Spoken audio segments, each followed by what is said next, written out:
Alléluia. Dites, vous êtes venus vous embêter ce matin à la messe? Pourquoi je ne vous entends pas? Alléluia. Oh, réveillez-vous un peu. Tout à l'heure, on a dit, acclamons la parole de Dieu. J'entendais des gens un peu fatigués. Vous êtes venus vous embêter à la messe? Amen. Alléluia. On est venu célébrer notre Dieu, on n'est pas venu accomplir un rythme. Sinon, vous venez, et puis vous dites, qu'est-ce qu'on s'embête? Si le prêtre, il en fait un peu trop, vous allez dire, mais c'est quoi ce prêtre? Et puis, à la fin, vous n'êtes jamais content. Vous êtes content?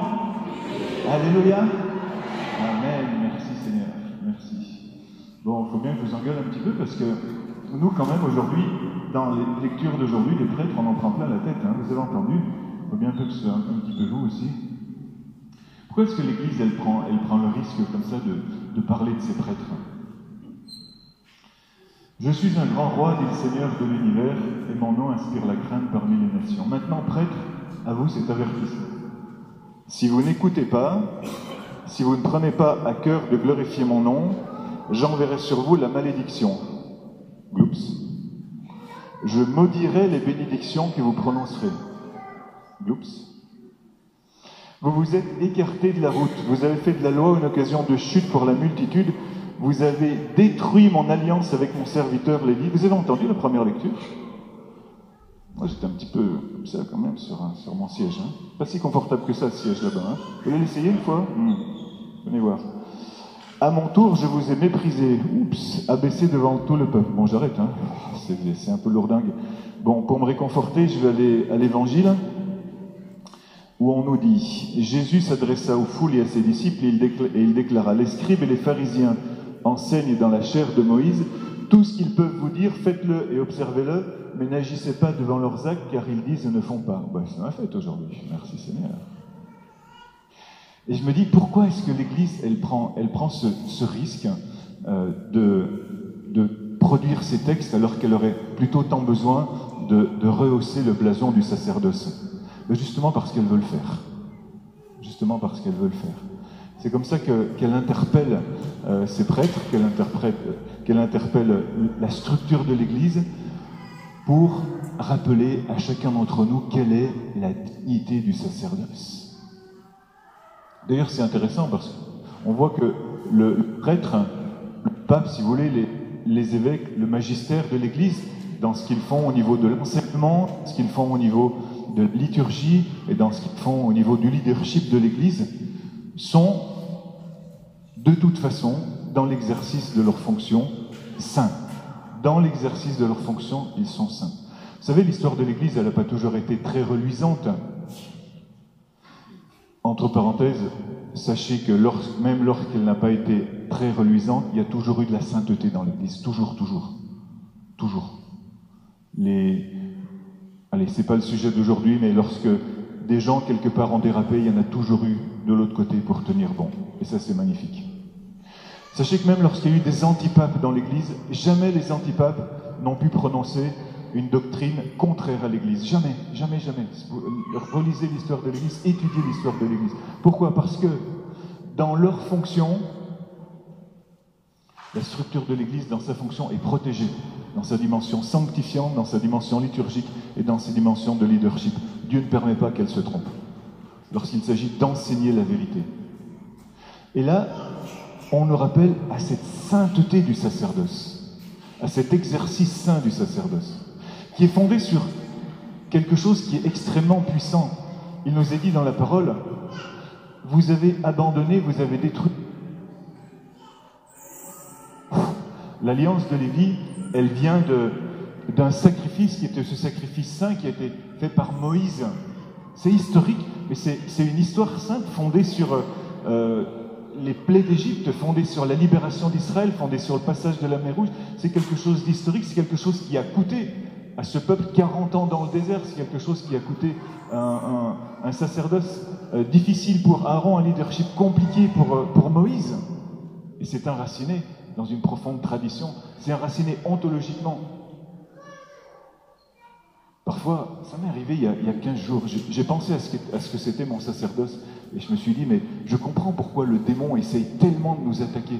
C'est tellement extraordinaire de pouvoir reproduire pendant une Eucharistie ce qu'a vécu Jésus pendant sa passion et pendant sa résurrection à partir du jeudi saint et jusqu'au dimanche. On n'a pas idée de ce que c'est que la messe. Peut-être que je vous le dis à chaque fois, mais je vous le redis vraiment. On n'a pas idée de ce que c'est que la messe. Et notre âme le sait. C'est pour ça que nous venons ici, à l'Eucharistie.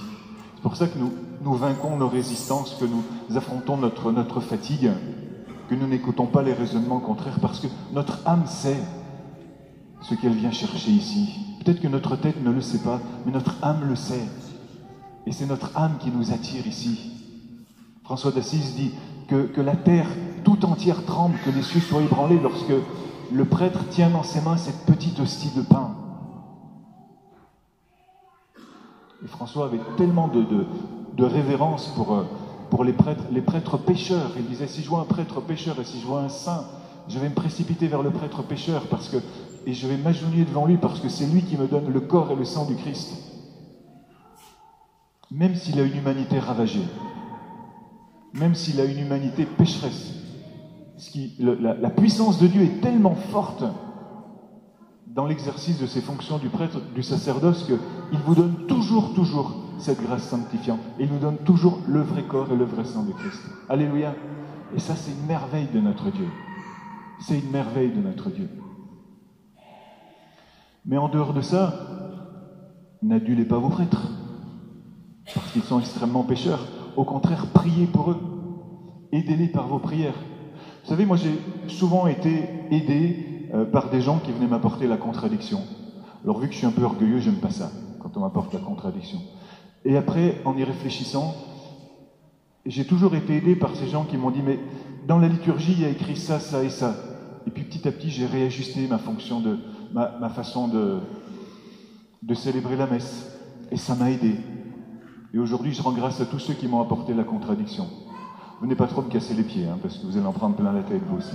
Mais s'il vous plaît, dites-moi ce que vous avez à me dire. Dites-nous à nous les prêtres. Prenez ce risque-là aussi, de nous faire des suggestions. Et surtout, priez pour nous, pour que nous puissions bien vivre cette grâce sanctifiante qui nous a été donnée. Alléluia. Quelle est cette grâce sanctifiante pour nous et pour vous? Le sacerdoce de Jésus, qui lui a coûté la vie. Il est prêtre pour l'éternité parce que le sang qu'il a versé, c'est le sien. Le sacerdoce de Jésus qui nous a coûté la vie, qui lui a coûté la vie. Lequel est-ce? C'est celui de nous ramener vers le Père. C'est celui de nous faire connaître le Père. J'aime bien les textes de la liturgie d'aujourd'hui. Et je les ai imprimés parce qu'ils parlent vraiment, et ils sont complètement concordes, entre parenthèses, lorsque nous regardons les textes du dimanche. Lorsque nous nous laissons saisir par l'Esprit, ils ont tous un point commun. Bien sûr, il y a des choses qui sont un petit peu arrangées, parce que la première lecture est choisie en fonction de la deuxième, ça se passe comme ça, en fonction de l'Évangile par contre. La deuxième, elle est toujours pèlerine un petit peu, elle se débrouille. Mais même pendant la semaine, alors que les textes ne sont pas concordes les uns avec les autres, c'est-à-dire pas choisis, il y a toujours, si tu es dans ta prière, Dieu va toujours te dire, dans une profondeur, dans une élévation, quel est le message. Aujourd'hui, le message, il parle clair par rapport au sacerdoce du Christ qui nous ramène vers la paternité de Dieu. Nous avons tous une blessure par rapport à la paternité. C'est pas vrai? Nous avons tous une blessure par rapport à la paternité. Pensez à votre papa. Vous avez tous eu le meilleur papa du monde. Bien sûr. Vous avez eu le papa qui a fait tout ce qu'il a pu. Bien sûr. Il avait ses limites. Et peut-être que sur la terre, tu n'as eu aucun problème avec ton papa. Aucun. Et quand il est mort ou quand il va mourir, tu vas sentir cette blessure. On a tous une blessure par rapport au Père. Et le sacerdoce de Christ, justement, c'est de nous ramener vers le Père. C'est de mettre en évidence cette blessure de séparation que nous avons avec notre Père et de nous faire entrer dans une profonde réconciliation, de nous faire rentrer dans la filialité, dans l'esprit filial. C'est pour cela que la liturgie d'aujourd'hui dit que nous sommes tous frères. Je relis la parole. Première lecture. N'avons-nous pas tous un seul Père? N'est-ce pas un seul Dieu qui nous a créés? Pourquoi nous trahir les uns les autres, profanant ainsi l'alliance de nos pères? Et toutes nos divisions, nos problèmes viennent du fait que nous avons oublié que nous sommes des enfants jouant dans la même maison. et que nous avons un Père qui pense à tout. Notre blessure, elle vient de là, nos problèmes viennent de là. Nous avons oublié le Père. Et le sacerdoce de Christ est là pour nous ramener vers cette identité, vers cette conscience. Combien de fois par jour pensons-nous vraiment, réellement à ce Dieu qui nous donne la vie? Peut-être que nous pensons plus aux vacances qui nous attendent, même si elles sont plutôt derrière nous que devant, mais elles viennent aussi devant, aux bons moments qui nous attendent, sans penser assez au paradis où Dieu nous attend, pour lequel il nous a créés. Et cela devrait nous remplir d'une joie absolue. En toutes circonstances, en toute occasion, nous perdons la mémoire de ce pourquoi nous sommes faits. Nous sommes faits pour un bonheur éternel. Et Christ nous l'a redonné définitivement par son sacerdoce, par sa croix et par son sang. Et du coup, nous nous perdons dans le détail. Et lorsque Jésus dit « Ne donnez à personne sur terre le nom de Père, car vous n'avez qu'un seul Père, celui qui est aux cieux », c'est justement pour ne pas perdre de vue ce truc-là. Après que sur terre vous appeliez les prêtres pères, ça n'a pas d'importance et c'est pas de ça dont Jésus veut parler. Parce que lorsque il parle de cette façon-là, il veut dire n'invoquez personne sur terre avec le nom de Père. C'est le mot invoquer. En hébreu, c'est le mot kara qui veut dire invoquer. N'invoque personne sur terre avec le nom de Père. Si tu m'appelles Père Daniel Marie, ça ne me dérange pas du tout et tu contreviens pas à ça. C'est du détail. C'est pas ça. L'important, c'est est-ce que tu as la conscience d'être sans cesse devant ton Père, quels que soient les appellatifs que tu donnes aux autres sur terre, ça n'a pas d'importance. Mais le message est celui-ci. Est-ce que tu as cette conscience que Dieu est ton Père et que cela t'a été rendu par le sacerdoce de Christ dont tu vas faire l'expérience pendant la messe? Est-ce que cela ne te donne pas une joie immense, mon frère, ma sœur, d'être restauré dans cette filialité, dans cette présence de Christ, où tous les autres autour de toi, tout d'un coup, redeviennent dans ta conscience, dans ton amour, dans ta volonté, des frères et des sœurs? Alléluia.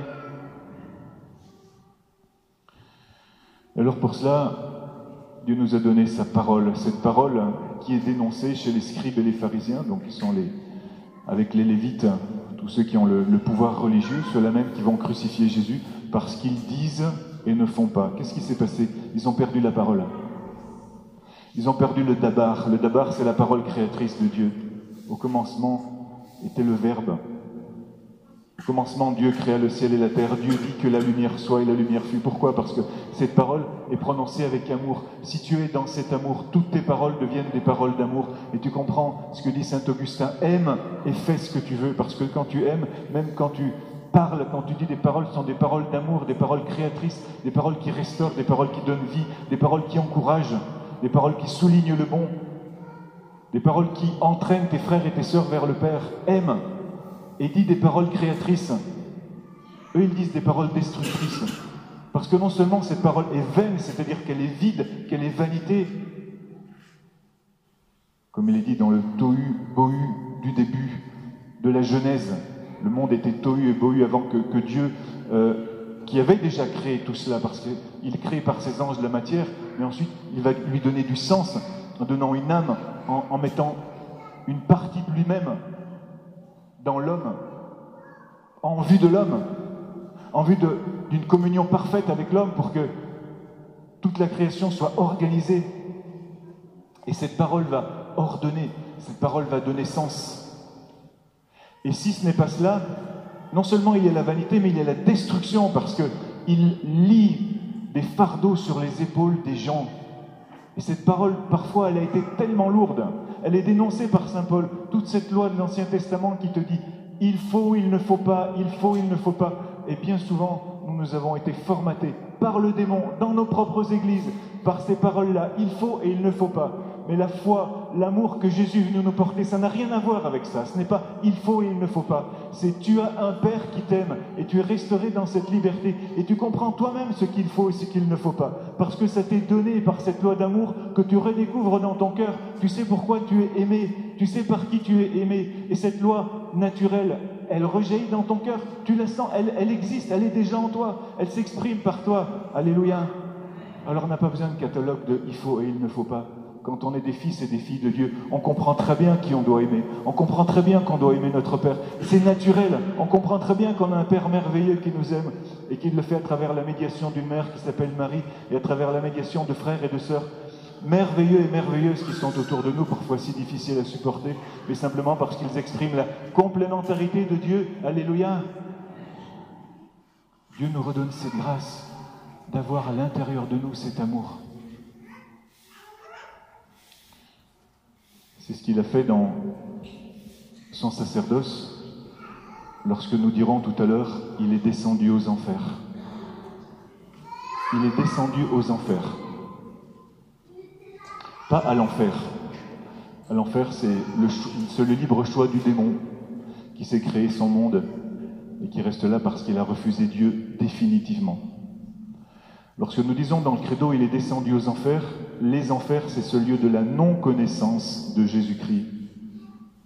Et parce que, par sa mort, il a obtenu les pleins pouvoirs, parce qu'il s'est donné dans l'amour, il est allé se faire connaître, il est allé faire connaître la puissance de cet amour à tous ceux qui encore avant lui ne l'avaient pas encore découvert. À Saint Moïse, à Saint Abraham, à Saint David, qui ignoraient eux-mêmes qu'ils étaient saints, parce qu'ils n'avaient pas cette connaissance de Christ. Les enfers, c'est le Sheol pour les Hébreux, c'est l'Hadès pour les Grecs. C'était une vraie intuition qu'ils avaient dans leur mythologie ou dans leur cosmogonie. C'est une vraie intuition qu'ils avaient. Et cette intuition, elle est pleinement révélée par Christ lorsque Christ descend dans nos enfers, c'est le lieu de non-connaissance de Dieu, là où nous n'avons pas encore su. J'aime bien le belge, là, ça me plaît. Su ou pu, parce que c'est la même chose. Accueillir Christ dans certaines de nos dimensions, là, Christ descend nous chercher dans nos enfers. C'est ça son sacerdoce, pour nous ramener vers le Père. Vous ne savez pas, frères et sœurs, ce sacerdoce, c'est le nôtre. Nous sommes investis de ce même sacerdoce de Christ. Nous, les prêtres, nous l'exerçons pendant la messe pour que vous puissiez l'exercer pendant la semaine. C'est le même.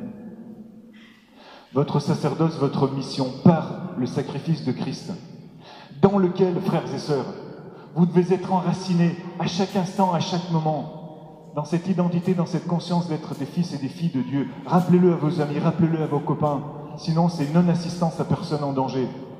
Rappelez-le à tous ceux qui sont autour de vous. Réveillez cette joie, réveillez cette conscience d'être aimés, d'être fils et filles.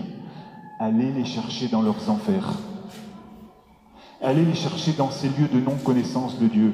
Vous avez derrière vous le sacrifice de Christ, qui est cette force qui vous dépasse. Vous avez à l'intérieur de vous une parole prophétique dont vous n'avez même pas l'idée. Il suffit que vous appuyez sur le bouton et ça commence à partir. Et ça commence à s'exercer parce que vous l'avez en vous. Elle est juste un petit peu comprimée par nos peurs. Par j'ai le droit ou j'ai pas le droit. Ça fait combien de décennies que nos papes nous vous envoient, vous les laïcs, à prendre votre place, non pas en remplacement des prêtres, ça c'est une bêtise. Vous priez pour qu'il y ait de plus en plus de prêtres qui exercent leur ministère, mais pour vous, à trouver votre place, allez chercher les gens là où ils sont dans leurs enfers et les ramener dans la face du Père. Et ça, nous pouvons le faire parce que Christ nous l'a donné une fois pour toutes dans son sacerdoce. Alléluia. Je résume en 3 étapes, si vous voulez avoir les idées claires pour repartir. Le sacerdoce de Christ est le fondement de tout ce que nous avons à vivre. Il nous ramène vers le Père et il nous donne ce sacerdoce à nous tous pour que nous allions chercher les autres dans leurs enfers. Alléluia. Moi, je suis prêtre du dimanche, vous êtes prêtre de la semaine. Alors, faisons tous notre travail. Alléluia.